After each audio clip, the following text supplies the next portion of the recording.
They passed the State House this week would ban diversity, equity, and inclusion initiatives in state government. Employees who violate it could be subject to firing and a fine of up to $10,000. The critics say that its vague language will have a chilling effect on speech and equal employment opportunities. Our Capitol Bureau Chief Laura Leslie is here in the studio to explain how this is going to work. Laura?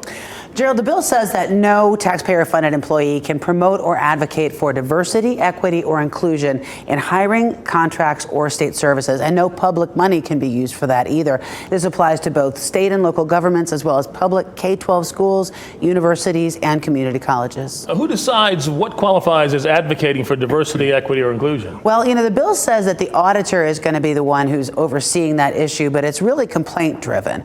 Say I walk into a government office or a library and I experience something I perceive to be DEI or anything that privileges a group of people over another. I can ask for an investigation or I can sue them in court. State and local government employees, teachers, and professors could be subject to firing or to tens of thousands of dollars in fines. Now, critics say this could have a lot of unintended consequences. What exactly are they worried about?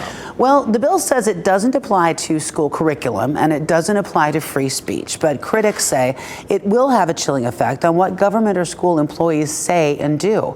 They say it could also result in fewer people of color being hired because it could lead to accusations that the employer chose that person over another candidate due to race.